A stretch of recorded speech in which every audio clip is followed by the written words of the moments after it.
बिस्मिल्लाहिर्रहमानिर्रहीम। अस्सलाम वालेकुम। पटियाला से आने वाली खबरें कुछ ठीक नहीं हैं। एक तो आज एक FIR की दरख्वास्त दी गई है, उस FIR की दरख्वास्त में भी कुछ चीज़ें हैं। इसके अलावा इमरान रियाज खान साहब ने भी कुछ चीज़ें बताई हैं, कुछ और भी हमें ज़राए जो हैं वो बता रहे हैं कि इमरान खान साहब को बहुत ज़्यादा उनको मेंटली टॉर्चर किया जा रहा है, उनको आइसोलेट कर दिया गया है।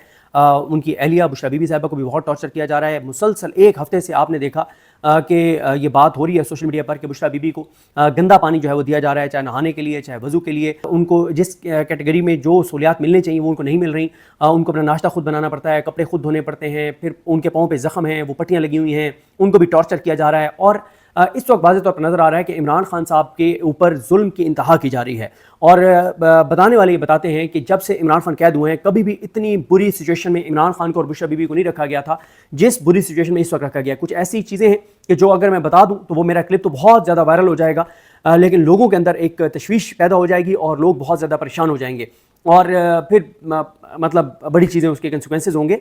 मैं इसलिए उन चीज़ों पे नहीं जा रहा, लेकिन उस सब के बाद जब मैं PTI की लीडरशिप का रवैया देखता हूँ तो वो इतना शर्मनाक है। ये ले ये चाबी वाले खिलौने, ये सरेंडर करदा लोग, ये मैं अब क्या इनको बुज़दिल जो हैं, जो इमरान खान के नाम पे जो MNA MPA बने, जो इमरान खान के नाम पे टिकट होल्डर थे, जो इमरान खान के नाम पे लीडर बने हुए हैं, इमरान खान की आइसोलेशन और तमाम चीज़ों पर मुकम्मल तौर पे इनकी ज़बानें बंद नजर आ रही हैं। उसकी वजह यह है कि इनके मालिकों ने इनको कहा हुआ है कि तुम लोगों ने एक लफ्ज़ भी नहीं बोलना। इमरान खान अगर आज आइसोलेटेड है, अगर उस पर जुल्म जबर हो रहा है तो जाहिर है आपको पता है इस कौन करवा रहा है और आगे आलाकार कौन कौन है, लेकिन उसमें तहरीक इंसाफ की बाहर लीडरशिप भी बराबर की शरीक है। मुझे एक बात बताइए कि अगर किसी का कोई अपना, मेरा कोई अपना अगर जेल के अंदर हो और मेरे ऊपर उसकी रिस्पॉन्सिबिलिटी हो, यानी अगर मेरा भाई है, मेरी फैमिली का कोई मेंबर है और मेरे ऊपर उसकी रिस्पॉन्सिबिलिटी है, अगर वो है और मैं और मेरी रिस्पॉन्सिबिलिटी है और मुझे पता चले कि उसको आइसोलेट कर दिया गया है, उसको टॉर्चर किया जा रहा है, तो मुझे बताएं कि क्या मैं आराम से बैठा रहूंगा हाथ पे हाथ रख के? ये PTI की जितनी लीडरशिप है, जो इनके MNAs MP और टिकट होल्डर हैं, ये सारे इमरान खान के नाम पे इनको वोट पड़ा है,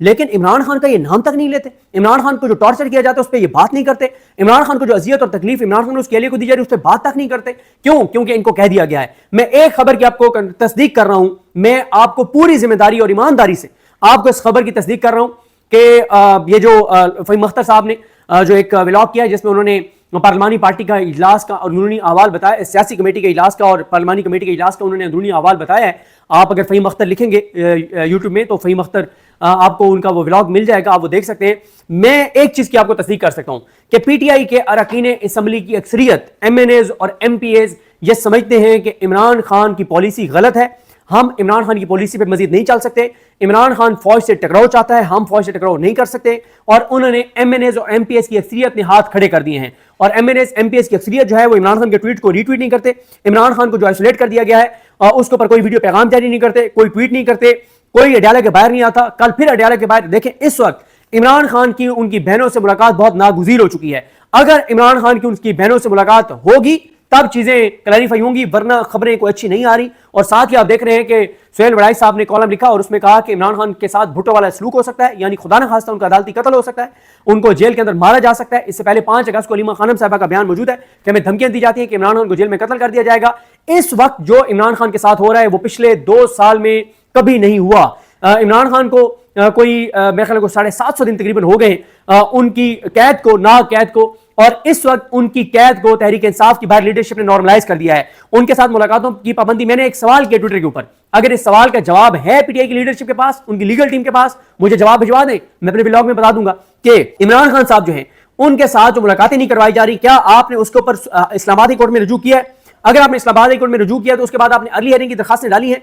अगर आपने अर्ली हियरिंग की दरखास्तें डाली हैं तो क्या आपने मीडिया को बताया है कितने वकील हैं जो इमरान खान की साथ मुलाकातों पे पाबंदी जो लगी हुई है इसका केस लगवाने के लिए कितनी बार वकला जो है वो इस्लामाबाद हाई कोर्ट गए हैं, कितनी उन्होंने प्रेस कॉन्फ्रेंसेस की हैं, कितनी उन्होंने प्रेस रिलीजें जारी की हैं? क्या ये मामला इमरान खान के ट्विटर पे जाके सर्च करें, इमरान खान ने लिखा था, अपने ट्वीट में लिखवाया, यानी वो जो बयान था उनका जेल से आया था कि बैरिस्टर अली जफर जो है वो सुप्रीम कोर्ट से रजू करें, जो मेरे साथ मुलाकातें नहीं हो रही, क्या उन्होंने सुप्रीम कोर्ट से रजू किया है? देखें, तहरीक इंसाफ अगर ये कहती है कि अदालतों से इंसाफ नहीं मिलता, हमें भी पता है, लेकिन अल्टीमेटली आपने अदालतों के अंदर एक नैरेटिव बनाना है, आपने दबाव बढ़ाना है। अब दबाव बढ़ाएंगे तो कहीं ना कहीं थोड़ा सा रिलीफ जो है वो मिल सकता है। और लेकिन हाथ पैर रख के बैठे, क्यों? चाबी वाले खिलौने हैं, ले हैं। इनको कह दिया गया है कि तुम ले, तुम लोगों ने ऐसा कोई हरकत नहीं करनी, तुमने इस्लामाबाद हाई कोर्ट नहीं जाना, तुमने सुप्रीम कोर्ट को दरखास्त लेके नहीं जाना। और अलीमा खानम जो पूरी सिंसियरिटी के साथ अपने भाई के साथ खड़ी हैं, उनके बेटों को उठा लिया गया ताकि अब वो अडयाला ना आए, وہ اسلام آباد ہائی کورٹ القادری کیس لگوانے کے لیے نہ جائیں, وہ کچھ اور نہ کریں. تو اس وقت عمران خان کے اوپر جو ظلم ہو رہا ہے اس میں آپ سب کو پتا ہے, مجھے بتانے کی ضرورت نہیں ہے کہ ان کی لڑائی کس کے ساتھ ہے, کون یہ سب کچھ کروا رہا ہے. لیکن امپورٹنٹ یہ ہے کہ پی ٹی آئی کی لیڈرشپ اس پہ کیا کر رہی ہے. کیا وہ شور مچا رہے ہیں؟ کیا وہ دکھ اذیت و تکلیف میں ہیں؟ کیا وہ پریشان ہیں؟ کیا ان کو وہ ظلم جو عمران خان پہ ہو رہا ہے اس کا درد محسوس ہوتا ہے؟ بالکل نہیں ہوتا. یہ چابی والے کھلونے اپنی ایم این اے شپ, اپنی ایم پی اے شپ یہ بچا رہے ہیں, یہ بزدل ہیں. اور ابھی یہ سارا ان کا فوکس کس چیز پہ کہ محمود خان نے جگہ اپوزیشن لیڈر نہ بن جائے. ان کا فوکس کس چیز کے اوپر ہے کہ سینٹ میں علامہ راجہ ناصر عباس اپوزیشن لیڈر نہ بن جائے. پنجاب کے اندر ایک لڑائی چل رہی ہے کہ کون بنے گا اپوزیشن لیڈر. اور یہ جو الیکشن لڑنے والا معاملہ ہے, مجھے بتائیں کہ اور ایم این اے آ بھی جائیں تو اور ایم این اے آ جائیں گے. یہ 14 آج 16 ہو گئے ہیں, جو فیصلہ آباد والا آج کا فیصلہ ہے. 16 MNAs, MPAs اور سینیٹرز ڈسکوالیفائی ہو چکے ہیں, ڈی سیٹ ہو چکے ہیں, کنوکٹ ہو چکے ہیں. اچھا یہ 16 آ جائیں گے تو پہلے جو بیٹھے ہیں اسمبلیوں کے اندر انہوں نے کون سے تیر مار لیں گے؟ یہ تیر مار لیں گے. اس وقت میرا خیال ہے تحریک انصاف کو سارا فوکس عمران خان کی آئسولیشن ختم کروانے پر, ان کے اوپر بشرا بی بی پہ جو ظلم ہو رہا ہے اس ظلم جبر بربریت کو ختم کروانے پہ ان کا فوکس ہونا چاہیے تھا, جو کہ ان کا فوکس نہیں ہے. تو بہرحال جی پہلے آتے ہیں اس چیز کے اوپر کہ آج تابش فاروق یہ عمران خان صاحب کی بہنوں کے ساتھ آپ کو نظر آتی ہیں, ینگ ایک وکیل ہیں, اور یہ جو آج انہوں نے درخواست دی ہے یہ درخواست پی ٹی آئی کی سینئر لیڈرشپ کو دینی چاہیے تھی, یہ پی ٹی آئی کے بڑے وکلا کو دینی چاہیے تھی. بہرحال جی کسی نے تو ہمت کی ہے, کسی نے تو بہادری دکھائی ہے. کریڈٹ گوز ٹو تابش فاروق صاحبہ. اور تابش فاروق ظاہر ہے اب ان پہ پریشر بھی بہت زیادہ آئے گا, اور آپ دیکھتے ہیں کہ یہ ایف آئی آر تو درج نہیں ہوگی. اب دیکھنا ہے کہ تحریک انصاف کی legal team I L F اس ایپلیکیشن کے اوپر ایف آئی آر درج نہ ہونے پر کیا 22 کی ایپلیکیشن دے گی عدالت میں. میں آپ کو بار بار ایک چیز عرض کر رہا ہوں, آج یہ 22 میں جائیں عدالت, وہاں سے فیصلہ کروائیں 10 دن میں, اس کے بعد ہائی کورٹ جائیں 1-1.5 ماہ میں وہاں سے فیصلہ کروائیں, پھر سپریم کورٹ لے آئیں. ہوتا یہ ہے کہ جو بھی معاملہ سپریم کورٹ پہنچتا ہے وہ انٹرنیشنل میڈیا اس کو کور کرتا ہے. ابھی یہ 9 مئی کے اوپر عمران خان کو ضمانتیں ملی, کیوں اتنا تہلکہ مچ گیا؟ انٹرنیشنل میڈیا وہاں پر موجود تھا, پوری دنیا کے میڈیا میں رپورٹ ہوا, خبر انہوں نے لگائی ہے یا نہیں لگائی, پوری انٹرنیشنل میڈیا کو رپورٹ ہوا. انٹرنیشنل میڈیا کے نمائندے کمرہ عدالت کے اندر موجود تھے, اور پاکستان کے اندر جو میڈیا سارے موجود تھے, اور بات ہی عمران خان کے حق میں نیریٹو بنا. سپریم کورٹ میں جو بھی معاملہ آئے گا وہ عمران خان اور پی ٹی آئی کو فائدہ ہوگا, چاہے وہ کیس ہار بھی جائیں, نیریٹو تو بنے گا انٹرنیشنلی. اب آئیں جناب, تابش فاروق صاحبہ نے ایک ایپلیکیشن دیا بخدمت جناب سی پی او صاحب راولپنڈی, درخواست برائے اندراج مقدمہ جناب علی. یہ انہوں نے سی پی او کس لیے ایپلیکیشن دیا ہے کہ جو متعلقہ تھانہ ہے اس کے ایس ایچ او کو بھی انہوں نے نامزد کر دیا ہے, اور اس میں وہ تو ایپلیکیشن لے نہیں رہے. اچھا ایک چیز اور ہے, میں شروع میں بتا دوں, آپ میں سے بہت سے لوگ یہ تنقید کریں گے کہ عمران خان کے اوپر ظلم تو اسٹیبلشمنٹ کر رہی ہے, یہ کروا رہی ہے, تو ان کا تو نام ہی نہیں ہے. دیکھیں جب آپ نے ایف آئی آر کی درخواست دینی ہے تو اس میں آپ نے ایک ہیرارکی کو اسٹیبلش کرنا ہے کہ یہ لوگ ان عہدوں پر ہیں. مسئلہ یہ ہے کہ اسٹیبلشمنٹ اگر کروا بھی رہی ہے تو وہ انہی کرداروں کے ذریعے کروا رہی ہے. تو جب آپ ان موروں کے نام لیں گے اور ان کے اوپر ایف آئی آر کی درخواست دیں گے تو الٹیمیٹلی ہیٹ وہیں تک پہنچے گی جہاں تک پہنچنی چاہیے, کیونکہ اس کی وجہ یہ ہے کہ ہیرارکی کے اندر اسٹیبلشمنٹ کہیں نہیں ہے. قانونی طور پر ملک میں قانون اور آئین ہے نہیں, سب کچھ اسٹیبلشمنٹ ہی کنٹرول کر رہی ہے, اس میں کوئی شک نہیں ہے. لیکن جب ایف آئی آر کی آپ نے درخواست دینی ہے تو آپ نے وہ نام لکھنے ہیں جس کو آپ نامزد کرنے کو جسٹیفائی کر سکیں. اب انہوں نے کیا لکھا ہے, انہوں نے کہا کہ گزارش ہے کہ تابش فاروق ایڈوکیٹ ہائی کورٹ, انہوں نے اپنا ایڈریس لکھا کہ راولپنڈی کی رہائش ہوں, جناب علی سائلہ مندرجہ ذیل اشخاص, نمبر 1 Maryam Nawaz C M Punjab, A S P Zainab, Aizaz S H او تھانہ صدر بیرونی, سلیم انچارج چوکی Adiala jail, Muhammad Aslam Saqib S H O, Ghafoor Anjum superintendent Adiala jail Rawalpindi, Sibtain deputy superintendent, اور دیگر مرد و خواتین پولیس اہلکاروں کے خلاف قانونی کارروائی کی دعوے دار ہوں. یہ بات ذہن میں رکھیں کہ اگر عمران خان کو خدا نہ خواستہ کو نقصان پہنچا تو یہ تو اب نامزد ہو گئے ہیں یہ لوگ. اور دوسری بات یہ کہ باقیوں کو عمران خان نے نامزد کیا ہوا ہے. اور ایک چیز ذہن میں رکھیں, اس وقت مسلسل بات کی جا رہی ہے کہ عمران خان کو بھٹو بنا دیا جائے گا. کوئی آپ نے شور سنا ہے پی ٹی آئی کا؟ یہ تو پی ٹی آئی تو کوحرام برپا کر دیتی. کل بھی سہیل وڑائی صاحب نے عالیہ شبیر صاحب کو انٹرویو دیا, انہیں بات پر قائم ہے کہ عمران خان کو بھٹو بنایا جا سکتا ہے, عمران خان کو جیل کے اندر قتل کیا جا سکتا ہے, عدالتی قتل ان کا ہو سکتا ہے, اور وہ کہہ رہے ہیں اس کا ملک کو نقصان ہوگا. قائم ہے اپنی بات کے اوپر سہیل وڑائی, لیکن پی ٹی آئی والے اس معاملے کو اٹھا ہی نہیں رہے. حیران کن بات ہے کہ اتنے بڑے بڑے کالم چھپ گئے, اہم ملاقات کے بعد سہیل وڑائی یہ سمجھتے ہیں کہ عمران خان کا عدالتی قتل ہو سکتا ہے, اور پی ٹی آئی اس کے اوپر بات ہی نہیں کر رہی. یہ تو وہ چیز ہے کہ پی ٹی آئی کو آسمان سر پہ اٹھا لینا چاہیے تھا. یہ عدالت پہنچ جاتے, پریس کانفرنس سے کرتے, چیف جسٹس سے ملاقات کا ٹائم مانگتے, یہ تو کوحرام برپا کر دیتے. لیکن کوئی بات نہیں ہے, کوئی پریس کانفرنس نہیں ہے, کوئی انگریزی میں پریس کانفرنس نہیں ہے, کوئی اردو میں پریس کانفرنس نہیں ہے, کوئی ویڈیو پیغامات نہیں ہے, کوئی تحریری ایپلیکیشن نہیں ہے. اور اب تابش فاروق جو ایک وکیل ہے, ینگ وکیل ہے, کہاں ہیں یہ بڑے بڑے نام, کہاں ہے آئی ایل ایف, کہاں ہے آئی ایل ایف کے عہدے داران, کہاں ہیں یہ 50 جو وکیل جن کو عمران خان نے ایم این اے کے ٹکٹ دیے, کہاں ہیں یہ 50 وکیل جو عمران خان کے نام پہ آج بڑے بڑے لیڈر بنے ہوئے ہیں. پھر تابش فاروق آگے لکھتی ہیں کہ جناب علی مریم نواز سی ایم پنجاب کی ماں پر غفور انجم سپرنٹینڈنٹ اڈیالہ جیل اور ڈپٹی سپرنٹینڈنٹ اڈیالہ جیل جو ہے وہ عمران خان کے انہوں نے تمام حقوق سلب کر دیے ہیں. عمران خان کو 22 گھنٹے 7/8 के सेल में बंद रखना और चहलकदमी और चहल पहल ना करने देना, सूरज की रोशनी ना देखने देना। अब आप ये सुनते जाएं जो चीजें उन्होंने लिखी हैं, जरा इमेजिन तो करें, आप अगर बगैर कैद के अपने घर में आप इस हालत में हो तो आपकी क्या हालत होगी।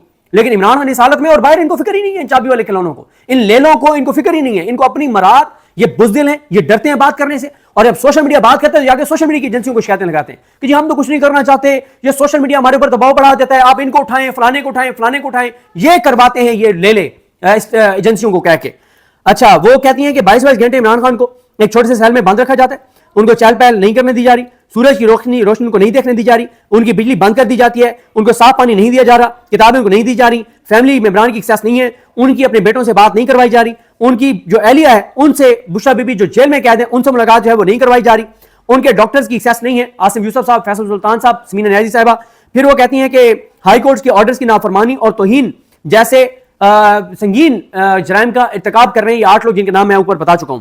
आगे वो कहती हैं कि जनाब अली ये तमाम जराइम सीएम पंजाब मरियम नवाज की हिदायत पर किए जा रहे हैं, चूंकि अडयाला जेल रावलपिंडी सीएम पंजाब की हदूद में आता है, जिस बाबत मरियम नवाज खुद कई दफा अपनी तकरीर में ये धमकियां दे चुकी हैं कि इमरान खान एक फितना है जिसे खत्म किया जा रहा है, जिसे खत्म किया जाना और खत्म किया जा रहा है। जनाब अली, इस बाबत मैंने पहले भी एक दरखास्त जनाब के पास दायर की थी जिस पर FIR दर्ज ना की गई। जनाब अली, इमरान खान जो कि कैदी है और उस कैदी के जायज हकूक फराम ना करने पर तमाम मदरजा बाला अशखास के खिलाफ कानूनी कार्रवाई की इस्तदा करती हूँ।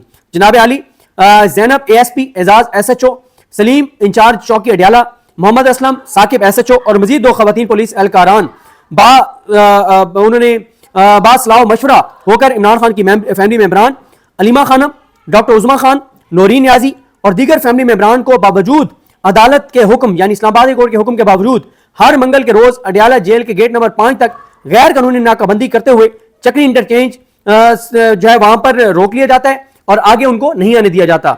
आगे वो कहती हैं कि इमरान खान की बहनों को हिरासत किया जाता है, परेशान किया जाता है। यही नहीं बल्कि 4-4, 5-5 घंटे अडयाला से कुछ किलोमीटर दूर इलीगल तौर पर उनको जो है वो किया जाता है, उनको रोका जाता है, उनको हिरासत में लिया जाता है। और शाम के वक्त अंधेरे में 3 बहनों को बमा फैमिली मेंबर्स गैर कानूनी तौर पर कैदी वैन में डालकर जबरदस्ती अगवा करते हुए चक्री इंटरचेंज के इलाके में बेजारो मददगार बेसाजो सामान जो है वो उतार कर खुले आसमान में छोड़ दिया जाता है, जो कि तमाम तर फैमिली मेंबर्स की जिंदगी को खतरे में डालता है। जनाब अली, पुलिस मुलाजमीन के इस गैर कानूनी अमल की वजह से फैमिली मेंबर्स अडयाला जेल के गेट नंबर 5 तक नहीं पहुंच पाते और पुलिस आए रोज हर मंगल बहनों को जदोगोब करते हुए जोर जबरदस्ती से पुलिस वैन्स में अगवा करके सुनसान जगह पर उतारना और खुद चले जाना गैर आईनी और गैर कानूनी होने के साथ साथ एक संगीन जुर्म भी है, जो कि मीडिया, सोशल मीडिया और तौहीन अदालत की पिटीशन की सूरत में रिकॉर्ड का हिस्सा है। जनाब अली, मुदर्रजा बाला वाकयात की रोशनी में सीएम पंजाब की इमाम पर सुप्रिटेंडेंट जेल, डिप्टी सुप्रिटेंडेंट और वो बाकी जिनके नाम है, इनके खिलाफ इमरान खान के हकूक सलब करने और इमरान खान की फैमिली बिलखसूस इमरान खान की बहनों को अगवा करते हुए सुनसान जगह पर उनको जो छोड़ा जाता है उसमें उनकी जिंदगी को जो खतरे में डाला जाता है, इस पर उन्होंने कहा है कि इनके खिलाफ जो है वो FIR दर्ज की जाए और इनके खिलाफ कानूनी कार्रवाई की जाए। ये उन्होंने भेजा है बाय डॉक, क्योंकि वजह यह है कि ये एप्लीकेशन नहीं ली जा रही। अब आते हैं एक और स्टोरी के ऊपर। ये स्टोरी जो है वो समी इब्राहिम साहब कर चुके हैं और आप देखें कि मुल्क के अंदर हो क्या रहा है, किस तरह से जो है वो चीजें हो रही हैं। ये जनाब एक स्टोरी है, समी इब्राहिम साहब ने ये फैक्ट्स बताए हैं कि जनाब एक ठेका है सड़क का, और ये मैं सारी आपको चीज बताता हूँ ये ठेका कहां से कहां तक है। ये ठेका है जनाब 142 अरब रुपए का ये प्रोजेक्ट है और जो एक चीनी कंपनी जो है और उनके कंसोर्शियम है जिनको अवार्ड हुआ है, और लेकिन जो सेनेटर हैं अब्दुल कादिर और सेनेटर अहमद खान, इनके ऊपर इल्जाम है कि इनकी जो कंपनियां हैं ZKP और मेट्रोकॉन, उनको जो है वो बोली ज्यादा उन्होंने दी थी इसलिए उनको नहीं मिला था। तो अब जब उन्होंने बोली ज्यादा दी और एक चीनी कंपनी ने बोली कम दी और उनके कंसोर्शियम था उन्होंने बोली कम दी, तो जाहिर है जो कम बोली देता है उसको मिल जाती है। इन्होंने दी 155 अरब की बोली, उन्होंने दी 142 अरब की बोली, अब उनको मिल गया कॉन्ट्रैक्ट। अब ये क्योंकि एक सेनेट की कमेटी में मौजूद हैं, वहां पे ये हिरासत कर रहे हैं, वहां पे ये कुछ गैर कानूनी तौर पे चीजें मंगवा रहे हैं, थ्रेट कर रहे हैं मुतल्लिका इदारे को कि ठेका इनकी कंपनियों को दिया जाए। कन्फ्लिक्ट ऑफ इंटरेस्ट की इससे बुरी मिसाल क्या हो सकती है। और ये जनाब है, मैं आपको इसका पूरा बता देता हूं कि ये रोड कहां से कहां तक बनना है। एक तो यह है कि चीन की एक कंपनी की क़यादत में एक ये मुश्तरका मंसूबा है जिसमें ये हाईवे का एक प्रोजेक्ट है और ये N55 जो इंडस हाईवे की तोसी का से मुतल्लिक है। और ये जो कंसोर्शियम है इसमें NXCC जो चीनी कंपनी है और पाकिस्तान की रुस्तम एसोसिएट्स और डायनामिक एसोसिएट्स, ये 3 कंपनीज का कंसोर्शियम है। اور یہ 326 کلومیٹر کا ٹریک ہے راجن پور ڈیرہ غازی خان ڈیرہ اسمیل خان. 2 لین سڑک کو 4 لین جدید ہائی وے میں تبدیل کیا جانا ہے اور ظاہر ہے اس سے علاقے کو فائدہ ہوگا, ٹرانسپورٹیشن بہتر ہوگی. اور اس کی جو ہے وہ بڈنگ ہوئی اور بڈنگ میں 13 ارب سے زائد کی بچت ہوئی. کیوں؟ کیونکہ انہوں نے جو میں نے آپ کو بتایا کہ انہوں نے جو کنسورشیم ہے جنہوں نے یہ بڈنگ جیتی انہوں نے 142 ارب کی بڈ دی اور جو ناکام ہوئے انہوں نے 152 ارب دی. اب مسئلہ یہ ہے کہ جن کو کنٹریکٹ نہیں ملا تو وہ اس وجہ سے سینیٹر احمد خان کے والد جو بتایا جاتا ہے کہ زیڈ کے بی کے بڑے شیئر ہولڈر ہیں اور سینیٹر عبد القادر وہ جو ہیں میٹراکون کے ڈائریکٹر بھی ہیں اور شیئر ہولڈر بھی ہیں, اور احمد خان نے خود زیڈ کے بی کی ناکام بولی جو ہے وہ جمع کرائی. تو اب الزام یہ لگ رہا ہے کہ دونوں سینیٹر جو ہیں وہ پارلیمانی کمیٹیوں کے ذریعے دباؤ ڈال رہے ہیں, این ایچ اے اور وزارت اقتصادی امور جو ہے اس پر حملے کر رہے ہیں تاکہ اس منصوبے کو رکوایا جا سکے, اس کنٹریکٹ کو رکوایا جا سکے. اور اے ڈی بی کا موقف ہے کہ جو خفیہ پروکیورمنٹ ڈاکومنٹس ہیں وہ کمیٹیوں کو نہیں دیے جا سکتے, اور وہ کہتے ہیں کہ قواعد کے مطابق معلومات اور ایوارڈ مکمل ہونے سے پہلے جو ہے معلومات جو ہے وہ ظاہر نہیں ہو سکتی. اکنامک افیئر ڈویژن کمیٹی پر ان کا الزام ہے کہ خفیہ بڈنگ ڈیٹا جو ہے وہ سامنے لایا گیا جو ضابطوں کی خلاف ورزی ہے, اور ظاہر ہے یہ منصوبہ لیٹ بھی ہو سکتا ہے اور اس میں جو ہے وہ قیمت بھی بڑھ سکتی ہے. میرا خیال ہے کہ جو بھی اس کا متعلقہ کوئی ادارہ ہے وہ اس سارے معاملے کو دیکھے کہ یہ جو کنفلکٹ آف انٹرسٹ کے الزامات لگ رہے ہیں دو سینیٹرز کے اوپر کیا یہ درست ہیں, اور اگر یہ درست ہیں تو ان کے خلاف کیا کارروائی کی جاتی ہے. لیکن مسئلہ یہ ہے اس وقت ہم پاکستان کے اندر دیکھ رہے ہیں کہ جو بھی اس نظام کا حصہ ہے, جو بھی اس کرپٹ نظام کا, اس ظالمانہ جابرانہ نظام کا حصہ ہے, اس کو کھلی چھوٹ دے دی گئی ہے.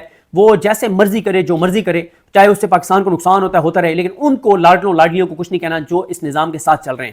تو بہرحال جی اس سٹوری پہ دیکھتے ہیں کہ چیزیں جو ہے وہ کیسے آگے بڑھتی ہیں اور کیا ہوتا ہے. مجھے اپنی دعا میں یاد رکھیں. الگ ہم سب کا حامی ناصر. Motu is happily eating samosas one after another. Patlu warns him. Motu, stop it! Don't eat so many samosas. Something bad will happen. Motu laughs and says, Eri Patlu, samosas are my power. As soon as Motu eats another samosa, his belly swells up like a balloon and he falls off the chair, hanging upside down.